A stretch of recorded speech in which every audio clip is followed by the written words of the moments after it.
ini ya. Dan kali ini aku bakal bahas tentang hal yang lagi hype banget nih tentang di industri. Dan pokoknya lagi ramai banget diperbincangkan sekarang, yaitu konser di era tournya Taylor Swift dan dampaknya yang begitu besar terhadap perekonomian sebuah negara. Welcome to the Eras Tour. This has been the most extraordinary experience of my entire life. Seperti yang kita tahu ya, di tiap era itu, di tiap generasi itu pasti bakal ada satu artis atau musisi yang namanya tuh kayak merajai era itu gitu. Dimana kayak kalau kita ingat era itu, wah pasti kita langsung ingat musisi ini. Contohnya, kalau dulu ada Michael Jackson, ada Westlife, ada The Beatles, dan di era ini kita punya our Queen Taylor Swift. Ya betul sekali. Konsernya yang di era tour itu bahkan dianalisis telah jadi konser yang paling profitable sepanjang sejarah musik, yang menghasilkan sekitar 5 miliar dolar atau sekitar 80 triliun rupiah. Wow.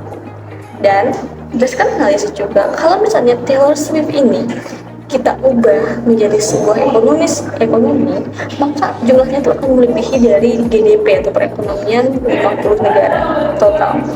Itulah kekuatan Taylor Swift. Di sini kita bakal bedah anatomi bisnis seperti apa sih yang digunakan Taylor Swift ini, pengaruhnya terhadap sebuah negara itu seperti apa gitu. Kayak yang kita tahu ya, prosesnya itu beneran punya dampak powerful gitu. Hingga ada julukan yang menyebut kalau kemana Taylor Swift pergi, pasti akan ada dampak yang terjadi di negara itu. Pasti perekonomian di sana itu akan meningkat. Sebut aja Singapura itu bahkan rela membayar 2 hingga 3 juta dolar per konsernya. Dan jika kita lihat Taylor Swift itu konser sekitar 6 hari ya di Singapura, tinggal ditotalin aja tuh udah berapa banyak. Nah, kenapa sih Singapura itu sampai berani bayar sebegitu mahalnya? Karena Singapura itu bayar Taylor Swift itu dari dana yang disebut Tourist Development Fund. Nah, dana ini merupakan dana yang secara khusus dimiliki dan dialokasikan oleh negara untuk mendukung sektor turis mereka. Dan ya, jumlah yang dikeluarkan itu memang sangat-sangat besar guys, tapi ya sebenarnya jumlah ini kalau dibandingkan dengan dampak yang dibawa oleh Taylor Swift ke negara tersebut, jumlah itu masih sangat kecil sebenarnya. Bayangkan aja, mungkin kalau kita lihat dari penjualan tiket, memang itu nggak seberapa gitu kan, karena meskipun stadionnya penuh, hasil dari penjualan tiket itu ya nggak akan sebesar total mereka membayar Taylor Swift gitu. Tapi dampaknya itu ada di usaha-usaha yang ada di radius 4 km dari tempat konser tersebut. Coba sebut kayak bisnis fashion, makanan, hotel, itu benar-benar berdampak gitu. Apalagi kalau kita lihat dari booking tiket pesawat. Di Singapura sendiri tiket pesawat itu bisa naik hingga 50% dan bahkan booking hotel pun naik sekitar 20%, dan itu beneran jumlah yang tinggi banget gitu. Yap, terus sekali. Salah satu contoh lagi dari betapa powerful Taylor Swift ini adalah konser di era tournya ini berhasil menyelamatkan Amerika dari ambang resesi. Seperti yang kita tahu tahun lalu ya, konsumsi di Amerika itu lagi slow down banget. Konsumsi mereka itu menurun, tapi di era tour ini berhasil meningkatkan konsumsi itu hingga 20%-nya. Banyak hotel yang di booking di Chicago ini menghasilkan keuntungan sebesar 300 juta dolar, dan itu wow, itu angka yang fantastis banget untuk menyelamatkan Amerika dari ambang resesi saat itu. Terus gimana nih dengan Indonesia? Nah, seperti yang kita tahu ya, Singapura ini rela membayar semahal itu. Salah satunya karena agar Taylor Swift ini nggak konser di negara Asia Tenggara lain.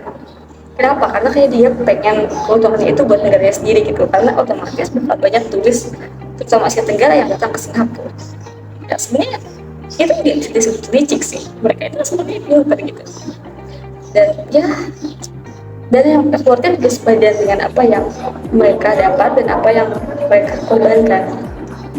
Sebenarnya Indonesia sendiri sempat punya rencana terkait hal ini, karena sempat dikritik juga oleh beberapa pihak kalau kita itu salah karena nggak bisa menghadirkan Taylor Swift. Dan sebenarnya udah ada rencana kalau kita juga bakal mengeluarkan turis dan pemanfaatan ini, tapi ya sayangnya itu belum bisa terrealisasikan. Sekarang pertanyaannya, kenapa sih Taylor Swift itu bisa se-powerful ini? Kenapa dia bisa sekuat ini, semenakutkan ini di dunia musik gitu. Nah, jika dianalisis, Taylor Swift ini menerapkan dua prinsip PDI itu, relevansi dan relatability. Yang pertama, saat dia pertama kali mulai karirnya di usia 14 tahun, dia menciptakan lagu-lagu yang sangat relate dengan kehidupan dia saat itu. Tentang romansa sekolah, putus cinta, kehidupan perkuliahan, dan lainnya, bahkan hingga saat dia dewasa gitu. Di awal dia hanya menargetkan pasar itu, pasar yang seusia dengannya, seusia 14 tahunan itu.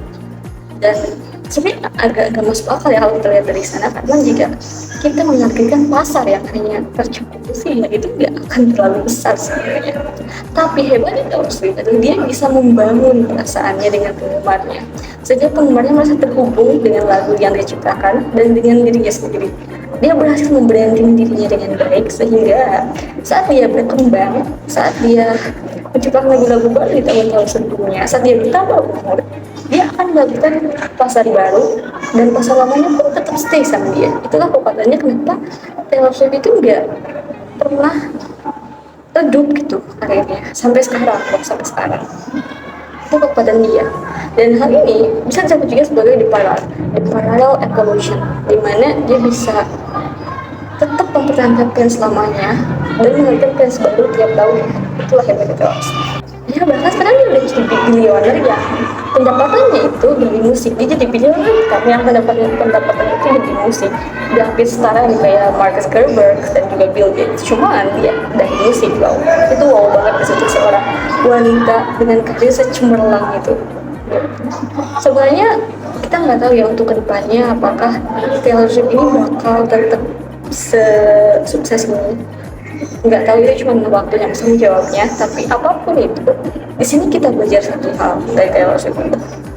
Bagaimana dia membangun mereknya, bagaimana dia berbisnis dengan dirinya, bagaimana dia bisa mempertahankan fans, mempertahankan fanbase-nya atau konsumennya untuk tetap bersama dia meskipun waktu tahun silih berganti.